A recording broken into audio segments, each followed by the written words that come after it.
Hello everyone, thank you so much for being here tonight for one of my favorite events of the spring season when we celebrate the fellows that have been with us for the past year. My name is Sarah Batke and I run the writing programs here at the center. One of the greatest pleasures of my work is managing the Emerging Writers Fellowship. Since it started in 2011, this program, which is supported by a grant from the Jerome Foundation and individual donors, has given 44 New York area writers a grant, time and space to write in our studio, the chance to connect with agents and other publishing professionals at monthly gatherings, and a mentorship with a specially chosen editor, among other things. Every year we are incredibly impressed with the range of our fellows' talent and brilliance, and 2015 was no different. It's always bittersweet to bid our graduating class farewell, but we know it's only to move on to more opportunities. This won't be the last that you hear from them. So here's how the event will go tonight. There are 9 fellows, but unfortunately one, Naomi Chase, could not be here tonight due to a family emergency. But the other 8 fellows will come up briefly to read from their work. We went in alphabetical order last time in the fall, so we'll reverse this time around. And then we hope you'll join us for one and more celebration in the back. I should also note that while we usually use this event to introduce our next group of fellows, this year again broke submission records for us. We had close to 700 applications, so we're taking a little extra time in the selection process. We hope you'll join us in congratulating the 2016 group when they're announced in June. But that just means our 2015 fellows get more time in the spotlight. So without further ado, please join me in welcoming our first reader of the night, Ruchika Tomar.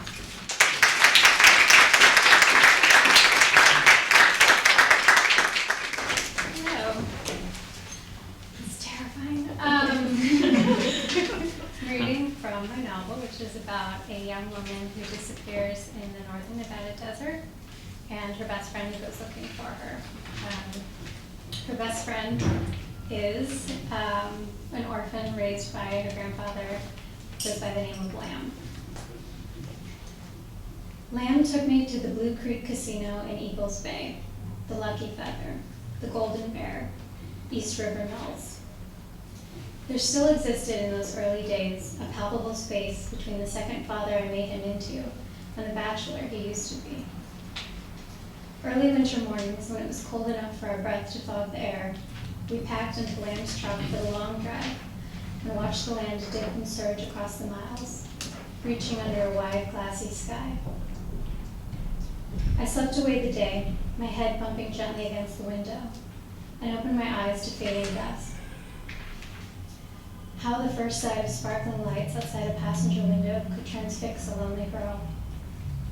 We stood in the check-in line for casino motels, still wearing crisp January air on our cheeks and collars. I clung to the 3 outer fingers of Lamb's calloused hand, ignoring the discriminating glances of older men and women. Who would bring a child to a place reserved for adult things, adult sins? I could have told them. Someone who has nowhere else to put her. I trailed Lamb across the varied smoke-tinged rooms, treading elaborately patterned carpets, the wood tables polished as jewels. The underbelly of these casinos were cold and drafty basements. Cheap carpeting buckling under card tables overstuffed with beer-glazed men, raucous and wild. A furtive society bombed to the desert's sound-worn lifers, these souls grousing eternally between earth and sun.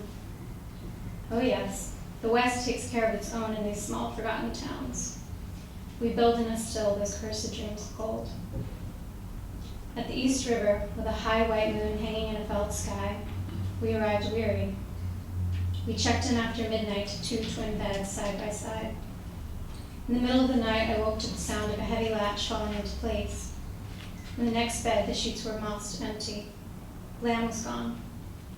I pushed aside my own scratchy sheets and climbed out of bed. I looked for him in the bathroom, the closet, as if a grown man might play games in the dark, as if he might hide himself away like a parcel.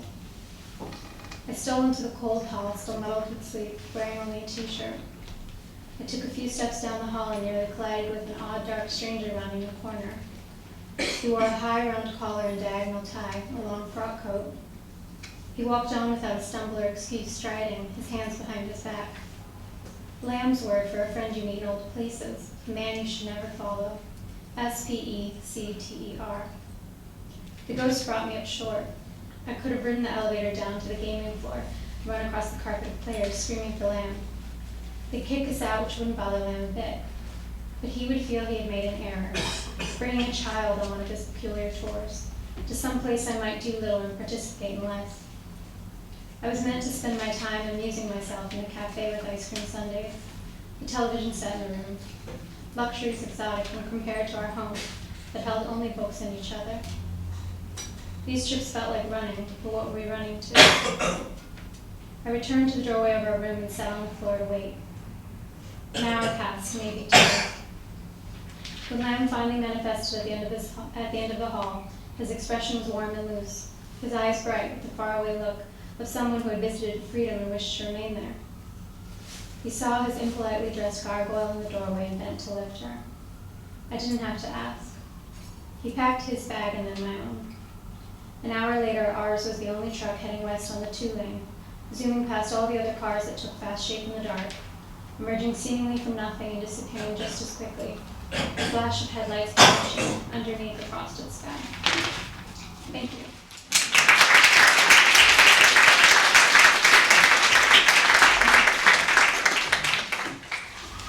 Hi. I just want to say thank you to the Center for Fiction and to Sarah and Maureen and my fellow fellows who've just been the most wonderful group. This has truly been a gift of a year. I'm going to read an excerpt from a novel I'm working on. It's a modern day Jane Eyre, so if you can picture that. If you remember, for those of you who've read Jane Eyre, the first part takes place where Jane is an orphan and is in a house with an aunt who doesn't want her, and she goes off to boarding school, and my sort of modern day version of that is taking place in the school era of things. So that's where I'm starting. Okay. They're going to Amanda's flat in Knightsbridge to watch pool. It's 1988, they're 16 years old, and it's February and raining. They've never gone to Amanda's before. They take the number 27 bus after school, fly up the steps to the top deck, dash down the aisle, elbows bumping the other passengers already seated. They don't care that they're getting dirty looks left, right, and center. They sit in the back row, Amina at the window, then Nats, Colette in the middle, and on the other side, the two Sarahs. No one can tell apart the two Sarahs. The latest issue of Rolling Stone, which they each bought at the corner shop before getting on the bus, lies folded open like matching blankets across their legs. They take turns reading out loud bits of stories, their voices practically shouting as the rain on the roof above them starts drumming fast. Other passengers change seats to move away. The girls love this. Colette says, "Sean Ryder's teeth are disgusting," to the photo spread, the lead singer of the Happy Monday staring up at her with a yellow, crooked smile. It's a long second before Nats tears out his picture, crumples it into a ball and throws the wrinkled mass into the seat in front. The two Sarahs do the same thing, tear and crumple and throw. They copy everything Nats does. Of course, Colette copies everything Amina does, and Amina does nothing. So Colette does nothing. Colette's knees are itchy. She scratches and snags the nylon on her right knee. She can't help herself, but she pulls that tiny ladder, following its growth as it draws down her calf. Amina is watching. Amina leans over Nat's lap, the magazine pages pitching and sighing, and Amina is so close Colette can smell the scent of her banana shampoo, sweet and tropical, and her breath warm and cigarette stale. Colette wants Amina's tongue in her mouth. That's what she's thinking as she breathes in. She doesn't want to think those thoughts, but there it is. Those thoughts riding uncontrollably behind her eyes as she watches Amina's tongue bounce up and down. She hears Amina speaking. She thinks, I hear her talking. She's using subject, verbs, and objects. But Colette can't concentrate. The banana shampoo, the smoky breath. It's the same tongue that had been in her mouth on Saturday, when they told Colette's mother that Amina was spending the night so they could study for their mock O-levels. Colette has no idea what Amina is saying. She doesn't care. Can I try? Amina says, and for a second Colette thinks Amina has read her mind about the tongue. One of Amina's eyebrows is arched up, drawing a small hill above her eye. She's gorgeous when she's confused, Colette thinks. Amina's eyes are blue, the kind of blue that seems impossible to exist in humans. Feathers and flowers, yes, but humans? Amina has a Pakistani mother and Scottish father. Her skin is the color of brown velvet. What? Colette answers. Can I try? Amina says louder, looking down at the ladder in Colette's tights. Ladder's the only good thing about wearing tights, Amina says. Otherwise they're just enormous finger gloves for your legs, and who wants to cover up your legs? Just like that, Colette is a convert. She believes every word of it. The gloves bit, the covering everything up part too. Right then, she hates her tights. She used to love them. She loved them because they covered up her legs, and she wanted to cover up her legs. The long, ugly scar on her left ankle, the black hairs that started growing last year and keep coming back every time she shaves them with her dad's razor. Colette leans back into the seat, her shoulders wide, her chest out, as Amina leans forward. Amina pinches up a narrow tent of black nylon, tugging hard, digging in her fingernail. They both exhale as a hole pops open, like curtains yanked back from a window. Excellent, Amina says. The other girls are watching. They close their magazines. Do it again, Colette goes. Amina pulls again. The long, narrow tent. Pop goes another ladder. Amina does 4 more, each time looking up at Colette with the widest of smiles. The other girls want to go, but Amina won't let them. This is deeply satisfying, Amina says. Yes, yes it is, Colette says.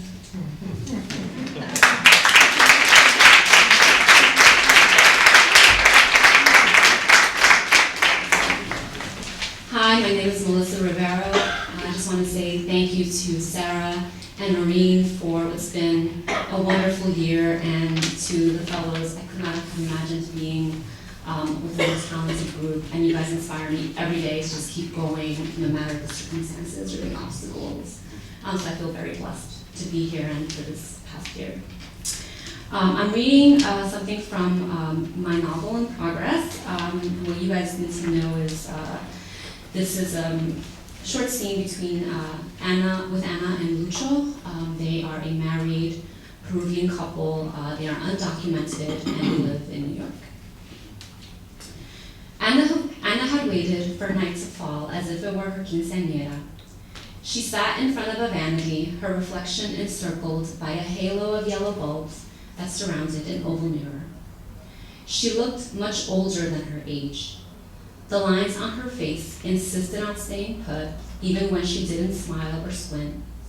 Her cheeks were red dimpled, even though she'd left adolescence behind more than a decade ago. She had covered the cracks on her lips with petroleum jelly, and the blisters on her hands with scented cream, yet her skin still peeled, and her dented fingertips persisted. But she knew she was in there. It seemed easy enough to lure out that person, yet she was exhausted by what she saw. It wasn't the individual task of applying the makeup, or styling her hair, or adjusting her faja that was daunting, but how much longer it took to fill in her eyebrows, how more and more eyelashes clung to the rim of her curler each time she used it, how the marks that ran across her lower abdomen crept closer and closer toward her belly button. She noticed the tiny hairs that started to regrow along the edges of her forehead. She had not realized that she'd lost so many. But she was on the verge of a new year, another chance at rebirth, and no line or crack was going to get in her way. She carefully filled her wide mouth with bird stains and lip gloss, and swept crimson polish over her nail beds. She put on the blood orange dress and accented her lobes with golden postures that sang in her ears and caressed her neck. She slid her feet into shoes drenched in scarlet so liquid that it drowned the light. She was going to spend most of New Year's Eve walking from the kitchen to the living room, but she was determined to do so in heels, no matter how much her feet protested. She didn't let anyone in the room, not even her children. She only left the door ajar after she finished what she thought was a transformation. She smiled when Lucho entered. "¿Y a dónde vas?" he asked. The mint in his bath soap clung to his gray shirt and flannel pants. He closed the door behind him, leaned onto the edge of the vanity, and kissed her neck. She did not recoil when his lips touched her skin. Her body didn't even tense. But she didn't succumb to it either, and he noticed. "Everything okay?" he asked. She nodded to force a smile, and when he turned, she leaned closer to the mirror and quickly rubbed the red stain she had spotted on her teeth. He walked to the bed, where she laid out the ebony trousers and ivory sweater she'd given her for Christmas. Next to them was the box where he kept his black tassel loafers. The outfit was an extreme of his own coloring. She imagined his pale skin igniting the alabaster of his sweat, and the charcoal of his hair softening the onyx of the hands. He tilted his head and twisted his lips, and she wondered what it was that displeased him. But then he pressed his palm on top of the sweater and swept his hand down to its bottom. He traced the finger along the edge of the pants, edges so sharp she thought they'd still burn from her iron. He began to undress, and she watched. She could not recall when she had last seen him undress in the light. She saw the skin on his arm, still taut and smooth. The hair on his chest was still black. His stomach fell, but did not frown. It seemed to her that he had not aged, that the years here, years they spent raising children in a land not theirs, hiding behind numbers and the dresses not their own, cutting animal innards and sewing umbrellas for a living, had done nothing to him. He hated these years. He hated this place, but he did not wear them. Was that her work? To wear these years? To pile them on because she was the one who wanted to come? Thank you.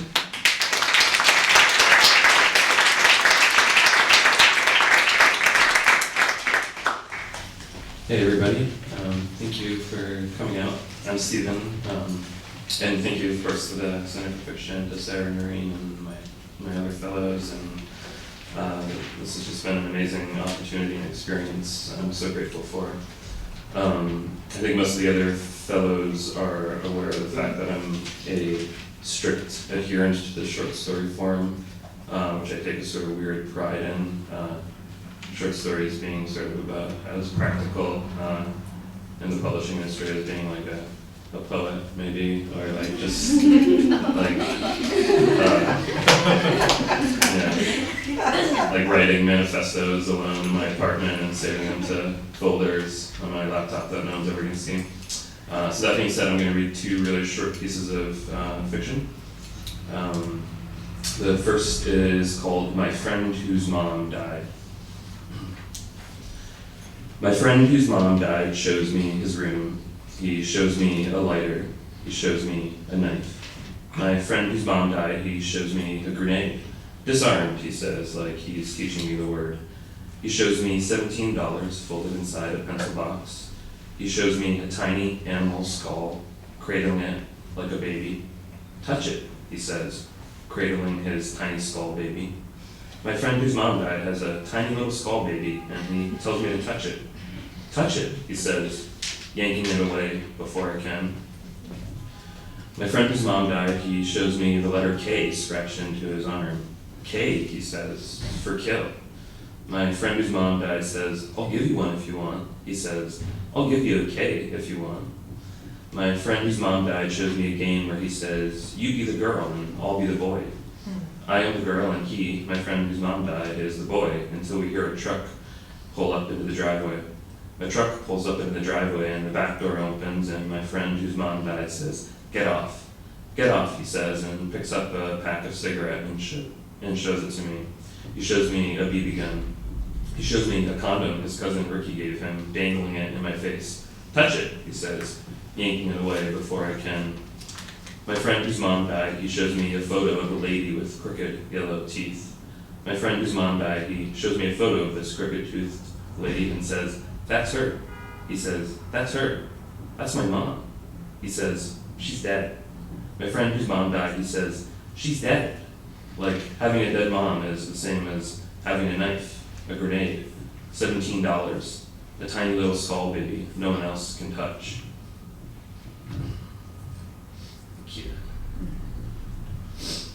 And this second piece is called Discernible Blood. The first ones to turn play practical jokes, eavesdrop, watch strangers undress, do what they can't do seen. They themselves boast of such deeds. Occasionally, money goes missing from registers or items disappear from store shelves. But generally, the invisibility is thought of as a novelty, something exciting, temporary. The visible soon grow tired of looking around, however, wondering where the disembodied voice might emanate from next. They find themselves cringing from the once thrilling sensation of unseen hands. They plead with the invisible to put on clothing and resume normal, perceptible lives. The invisible become quiet, secretive, as if they live in a world entirely separate from that of the visible. The only sign of their presence might be a sudden creaking of a door, a floorboard groaning, a phantasmal sigh. Some are never to be heard from again. Others lash out. The visible find themselves shoved down staircases, accosted on buses, terrorized by unknown assailants in their own homes. What the point of such attacks is, the visible can only guess. Is some primitive urge emerging now that the human is vanishing? Is there some twisted logic only the hidden can understand? Do they simply wish to see real, discernible blood? Such questions cease to matter. Invisibility claims the last of the visible. For the children, envious for so long of imperceptible friends, it's accepted gladly. For couples who turn together, it's an odd sort of courtship. Unseeing one another elicits a pain not felt since desire was first recognized. Most, however, come to understand the reticence of those long since faded. They are insubstantial, absent. Thoughts of oblivion are difficult to avoid. Eventually, even the children grow dejected. There is no intangible left to witness their intangibility except for the dogs and cats sniffing the seemingly empty air with alarm. And yet, eventually, the animals and insects disappear too. The grass is next, a blade here, a blade there, a lawn, a park, a meadow. The flowers follow, then the trees. The weeds linger the longest, but even they can't withstand invisibility. Then goes the inanimate. Rocks and dirt go. Walls, roofs, fences, roads, sidewalks. All the parameters of corporeal life go. Clothes go, keepsakes go, photos that might confirm a bygone existence go. Those in their homes stay put. Those outside stagger through the void. Sometimes nothing blocks their way. Once in a while, a distant sound is heard. A dog barking? A shout? When other humans are heard nearby, they turn and stumble away. When they brush another body, they reel from the alien touch. Wind is felt like a passing spirit. Day and night felt not at all. With no direction, many simply stop and sit where they are. The complete lack of color of anything as fundamental as black or white seems impossible. The fact of their own consciousness in such a place is incongruous, but what else is there? They are each only a thought. When all at once visibility returns, some find themselves mere feet from houses for which they've been searching. Some are as lost as ever. Some are blinded, the world is so bright and apparent. Thank you.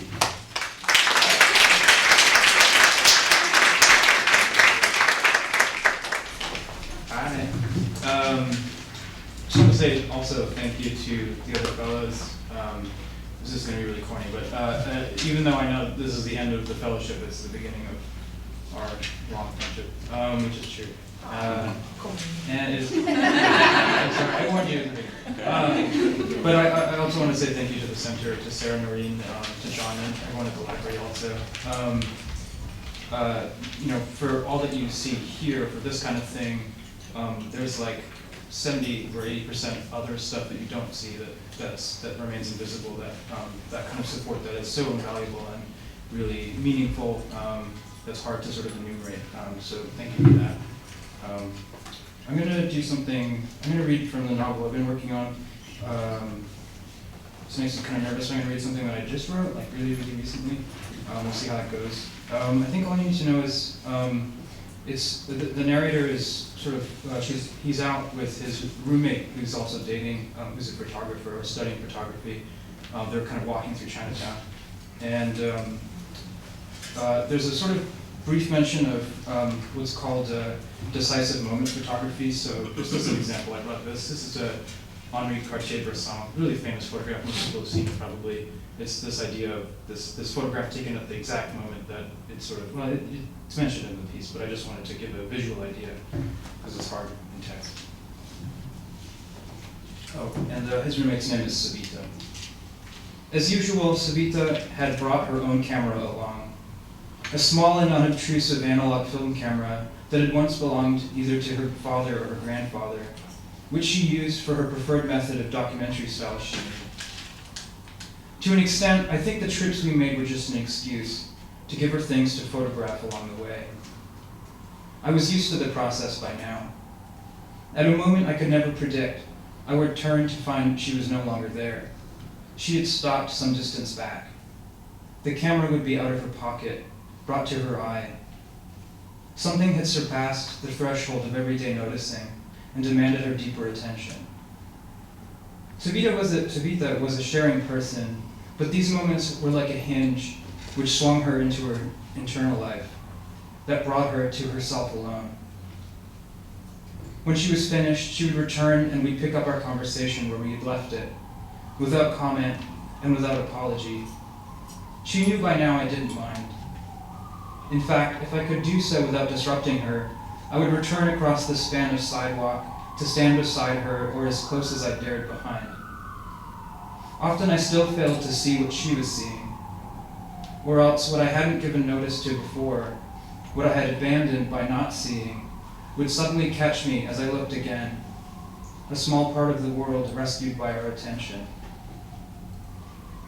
Sometimes after a photograph, she would stay to note down in a small coiled book the location where she'd taken it, a street name, the nearest building number, the time of day and the date. I understood this to be a sign that the photograph had been significant enough in some way to make it worth revisiting for the sake of her thesis project, a moment I always looked for afterwards in the hope of it happening, of seeing that book come out of her other pocket. Her project was finally making headway again after recently undergoing a subtle but important shift. Prior to this, it had been stalled for months, the subject, on Savita's part, of a great deal of despair, turmoil, and stress. Her initial idea for the project had centered around that branch of so-called decisive moment photography, the term defined by Henri Cartier-Bresson to refer to those photographs which captured a happening in the ideal moment in which all the parts in it aligned to give it its greatest expression and significance. The single frame where the eye had seen the meaning before the brain and prompted exposure. In this type of photograph, there was always attention and cooperation in its various elements. The stillness of the frame against the human motion or gesture it captured, some figural shape that rhymed or juxtaposed with something else and seemed to give the whole image accidental meaning, harmony and coherence at a moment of chaos.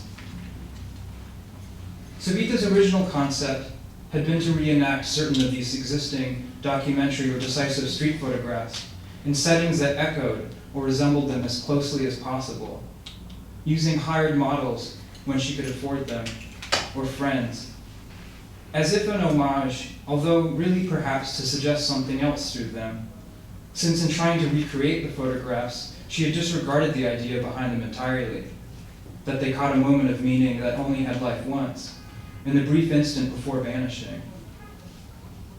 To recreate the photograph, on the other hand, was to refuse to let that moment pass, or to worry it back into existence. Savita would then reenact the situations they depicted to exhaustion, restaging and capturing them not 2 or 4 or 10, but 30, 60, even 100 times, subjecting each decisive moment to an excessively grasped death. From the individual shoots, she hoped to be able to select the 5 or 6 takes that most mirrored each other, ultimately presenting them as a seemingly identical series in which subtle and ineradicable shades of difference would nevertheless set them apart.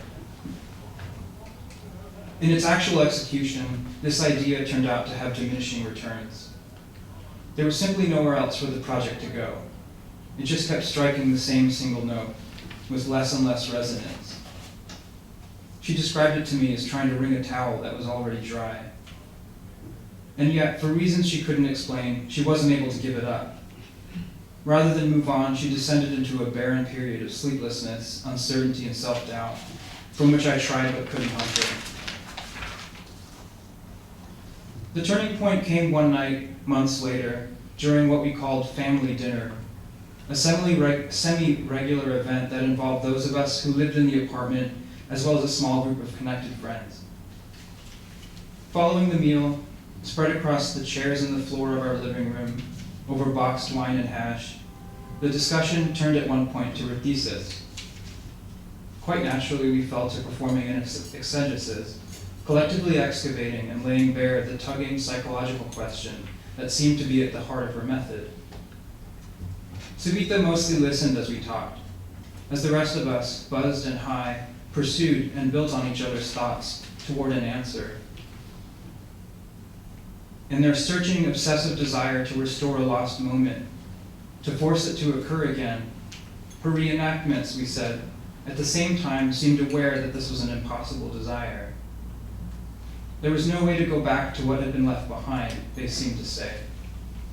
You are an exile of that moment as soon as it passes. Any photograph is not only a record of a moment, but also a record of exile, from a moment in which you will never again belong. The emotional truth behind her original project was not, we finally realized, her revival of that slightly outmoded form of decisive moment photography, but in her need for reenactment itself, in the choice of what she was reenacting, and most importantly, why. We knew Savita's history. We were all, I think, hinting towards the same thing. I remember her face became taut. She hunched over with her arms along her knees as her own awareness grew. Her family had escaped from Sri Lanka in the 1980s, during the first bloody days and nights of the anti-Tamil pogroms that would become known as Black July. Her father had served as a civil engineer and her mother as a school teacher, and so luckily they were able to immigrate to the United States as skilled workers rather than in the mired process as refugees. Savita had been almost 5 at the time. What she remembered of those days were only fragments. In the morning, her father had taken the car to work as usual and returned in the middle of the afternoon on foot. He seemed calm as he brought the family into the kitchen, lit a candle, and went around the house closing all the shutters, trying to invent a game to keep her from the windows, from switching on the lights. Close to midnight, a few of his work colleagues arrived with a mob and set fire to the garden and then to the house. Not much later, it was one of those same colleagues who returned with a car, as if out of remorse, to take them to the airport. Despite the curtains he put up to cover the windows, they were still able to look out. She saw other dazed and homeless Tamils wandering the streets against a backdrop of fire, and the mass groups of people slowly walking after them with bloody kitchen knives. What she remembered even more vividly was inside the car, seeing that the pain and confusion on her parents' faces mirrored her own, as if they too had become children. Afterwards, after they were settled in New Jersey, her father had fallen silent. He wouldn't talk about Sri Lanka at all, as if it had been erased from his memory. Instead, Savita told me, he became fervently American. Growing up, everyone in the neighborhood knew to come to the Ayadurai household to celebrate July 4th.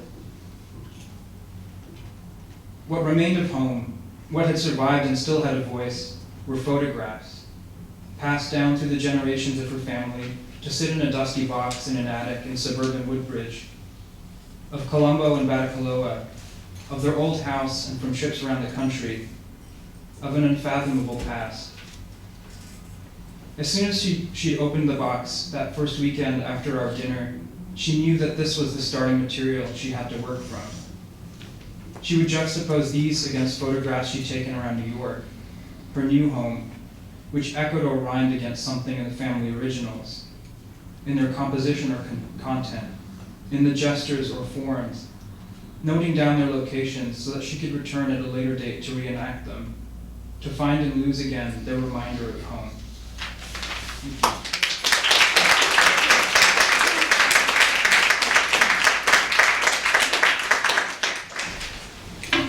Hello, my name is Safi. I'm Ford. So in the fall, I read a short story in the voice of a young black boy, and the story was called White Girl. Now I'm going to read a short story called The Visitors in the voice of the white girl. This might be the closest I'll ever get to living inside a jukebox. My friends visit, amazed at this musical museum I choose to call home. Walking down my block through throngs of brown bodies, they ask me why I do it. They seem assaulted by the music, cupping their ears and yelling, struggling to hear themselves speak. Once they're inside my apartment, they are overwhelmed. At first by the space, shitloads of square footage, then by the price, probably 1/3 of their Manhattan rent. Some get it, but others still ask why. I think it's kind of like living next to railroad tracks or an airport, I explain. After a while, you become deaf to it, until of course, visitors remind you. Then suddenly, you are aware of the liquor bottles atop the fridge that vibrate and clink together, how the windows buzz in their casings, how even your snake wraps itself into a soundproof coil. I give them a tour of my apartment, the spacious living room, the eat-in kitchen, the bedroom, the closets, the guest bedroom / office. They ooh and ah and practically die when we get to the guest bedroom. Such a phrase seems like fantasy, like make-believe, like a decadent luxury foreign to most New York inhabitants. And they are almost impressed, but for the endless stream of music. They distract themselves with architecture, crown molding, tin ceilings, hardwood floors, fireplace mantels and such. Then questions about rodents, rats, roaches, mice. They settle themselves on the couch and have a drink. We toast to bed bugs and Busta Rhymes. The smiley face upholstery amuses them. The liquor relaxes them. They laugh and drink some more. Then someone says, "You may not have roaches inside, but outside? Geez." And somebody else chimes in, "Fuck Mace, you need a can of Raid." It feels as if I've been boxed in the ears. They sting with blood and suddenly everything goes mute. The visitors' faces, grotesque with laughter I no longer hear. The ever-present music has been reduced to a ringing in my ear like a flat line or a test from the emergency broadcast system.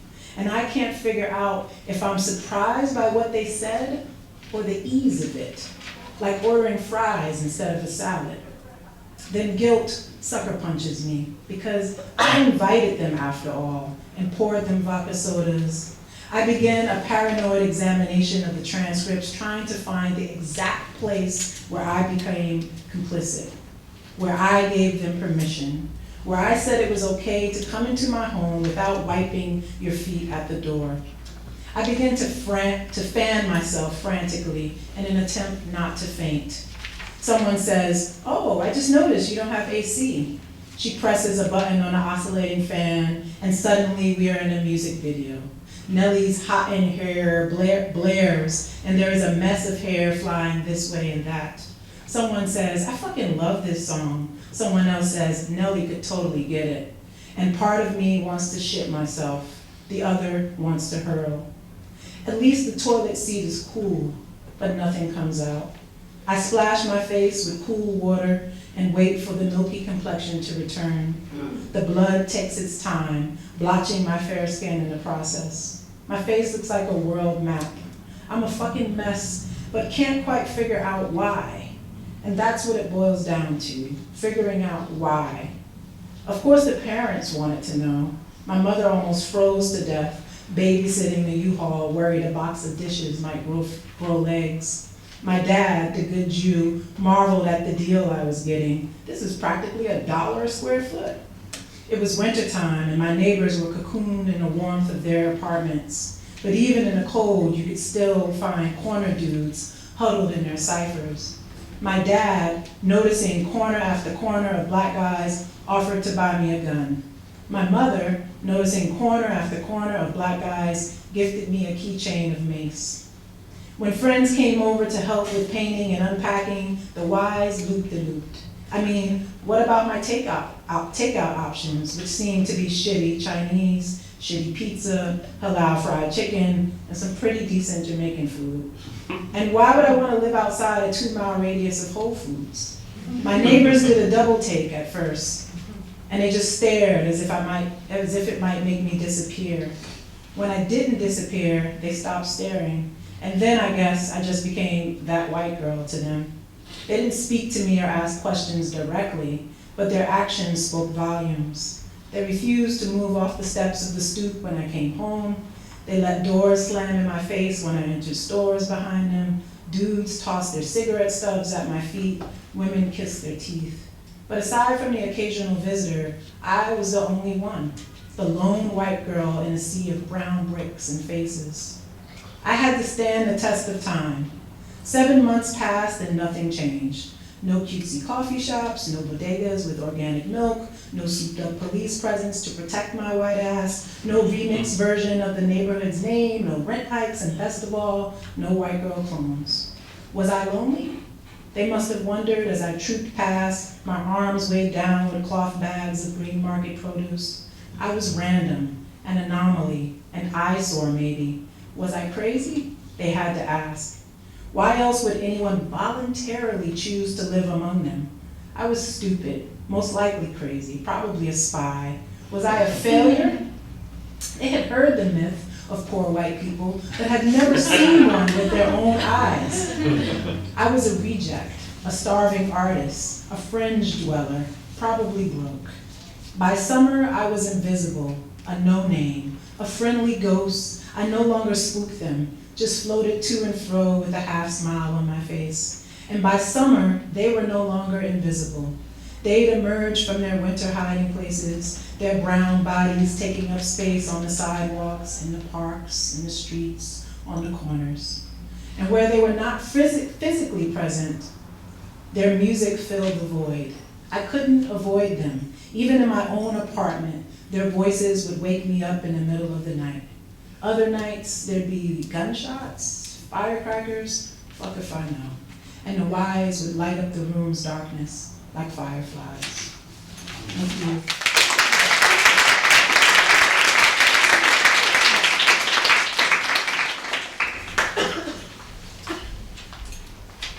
Hi, I'm Nicola. I just wanted to say thank you to the center and especially Sarah and Noreen for everything this past year. And then especially my fellows. This is from my novel. I'm not sure if it will stay because I'm not really sure how to justify it yet. It takes place in Italy's involvement in World War II. The rest of my novel is about a young woman who's trying to figure out the history of a man named Vitri, and in this part, we sort of find out the history. So you might be the only people to ever hear it, and there we go. By the time he got to Libya, it must not have mattered. There was no water. He learned to fly a plane and was surprised how mechanical he found it, how little joy. Just like the car, the first time he'd rode in one at the age of 15. The images that came unbidden, the bones of the massacred monks on the church floor like the rocks across the sand from the air, then touched down to no water, more soldiers buried under rocks. If he'd loved flying, he would have done it after the war. When the British came, they surrendered cheerfully, boyishly awaiting their next adventure.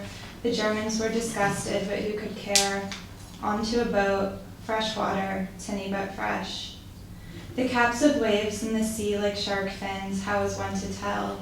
He came from a place where 2 generations before had been dominated by brigands. Those who traveled were the ones who were vulnerable, a deep mistrust in his blood of those who left until he'd been the one to do it. How many things there were to fear in his last 5 years, how scared he never was.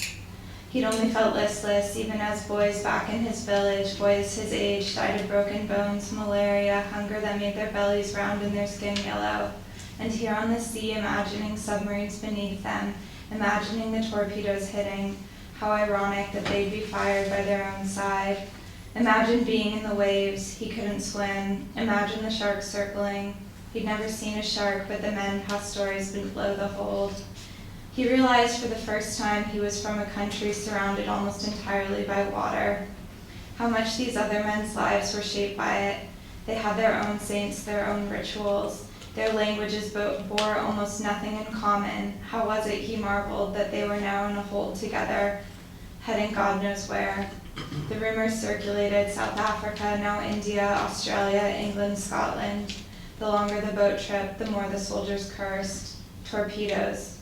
For a boy who had seen his first car at the age of 9, who hadn't used a toilet with running water until he arrived in Rome upon joining the army, how could he be scared of a torpedo? In what world did these things coexist? The British officers treated them like children with disdain. The Indians and Chinese below decks with them, not in the same spaces, but they could hear sometimes these other languages, these other tongues, terrified when they rounded a corner to see them, terrified of being accused of collaboration or of stories told to them about the Italians he never knew, the Englishman above deck, he who'd never met a German before Africa. Here was the world at last, and he was trapped with it on a boat, the heat emanating from the metal walls threatening to overwhelm their bodies, the wind to swallow the boat. In Egypt, a bevy of new Italians came on board bearing their food rations still intact, pasta. They turned it over to the cooks, Indians, who returned the pasta triumphantly as a special treat, cooked with their other most precious resources, milk and sugar. The Italians had wanted to cry or to fight, the noodles floating wan and flavorless, their last taste of home. When a decade later he came across a translation of the Odyssey he identified so strongly with Odysseus, he felt as if he discovered a new chamber of his soul, the wine-dark sea. Homer knew how malevolent it was, but oh, how he'd never seen anything like its broad expanse. Had anything ever resonated with him as much as the horror of the Cyclops' cave, Odysseus watching his friends taken one by one away to their bloody ends, the sunlight at the mouth of the cave, the bones bleached white. He remembered that once a young boy from the village had gone missing, one of the peasant families, a son among 5 other sons. It had taken a day to find him in one of the caves down the slope of the valley. He'd run out to the road as they carried him on a stretcher through the streets to his home.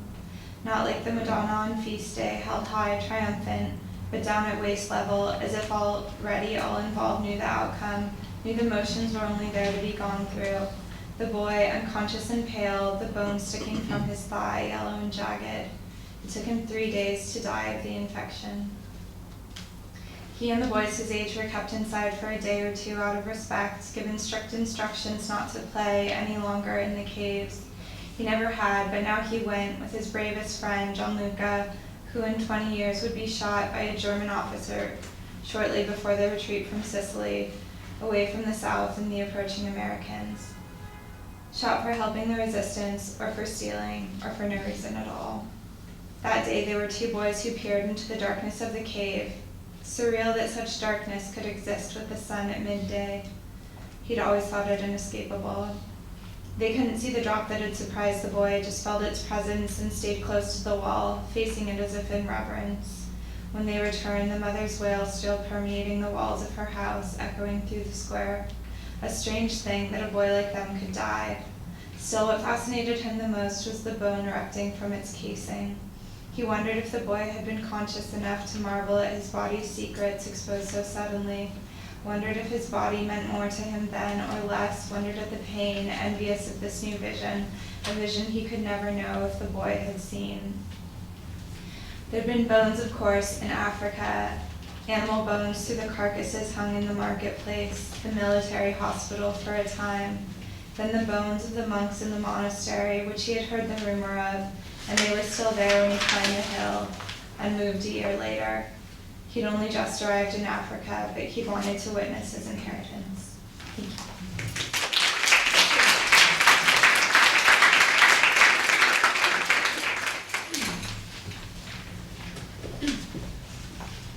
How's everybody doing? Mine is imminent. Thank you so much for coming. Thanks to Sarah and Noreen for all the care you put into this program. And thanks to my fellows for making it really, really fun. So this is from a novel in progress, which I've decided to call an analog gothic for fun's sake. But it takes place in upstate New York, and I don't think you need to know much except that the scene is between a man who has come to visit, and this wilderness guide has attached himself to him without him hiring him. Okay. So now they're sitting in a diner, they're having lunch. He could see from the distant look on Ruchika's face that he was in a ruminative mood. His spoon made a pleasant clatter against his coffee cup. For most of his life, he worked construction, heavy labor. Lunch was a meal eaten solely for the purpose of refueling, Ruchika began. He ate like livestock bent over a feed bag, hardly caring what was in it.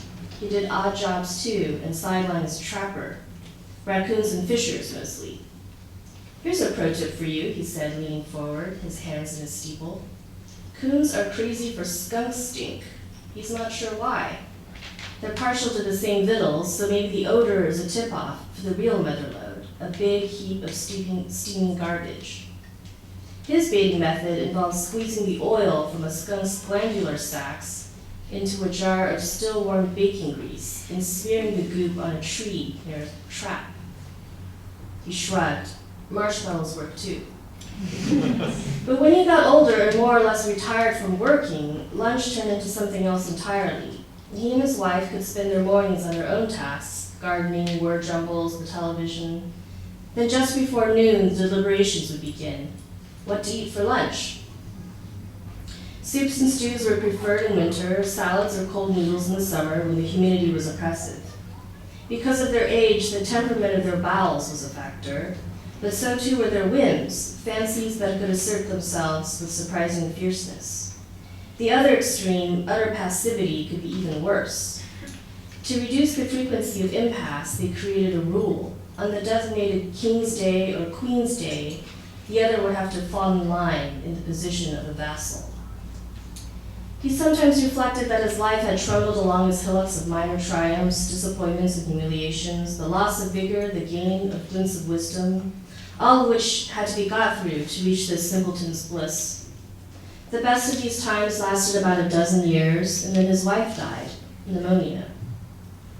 His was the only marriage he knew intimately, so he supposed it was possible that all marriages had their cancers. Theirs had not been easy, metastasizing into great rows about money, the banality of which was itself a torment. His wife agitated over their bank account, whose anemia she blamed on his lack of ambition. He complained about the bourgeois pretensions that fed her greed. They argued about staying upstate, where living had to be scratched out and frantically improvised. They argued about how to care for their youngest son, a sickly boy who seemed doomed to suffer, ear infections, colic, weak lungs, all of which made him peevish, angry, nothing like the sick children you see on TV with their baby deer eyes and oversized baseball caps. How they used to go at it like a car that had reached its maximum velocity and shuddered in place so as not to fly into 1,000 metal pieces.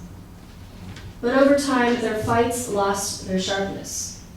Circumstances in life had changed, which helped. The sickly son got better. He and the 2 daughters moved away and sent money home every month. They still argued, but the content had become so familiar that they could bicker successfully with as little thought and effort as required to scrub a pot. The love he felt for his wife, forged over the great stream of their days, had taken on a different texture. It was dense, he said, like a beaver's underfur. Like they had crossed a blasted tundra together, learned to fashion weapons to spear and kill wild animals, he hacking away at the slabs of meat, she softening the hide with her teeth. They had endured below freezing temperatures, their lips and fingers cracked and bled. They fell through the ice, fumbled through days of wind and darkness. They devoured their own sled dogs to survive. When they reached the edge of the world, the reward was waiting for them. It was lunch. Thanks.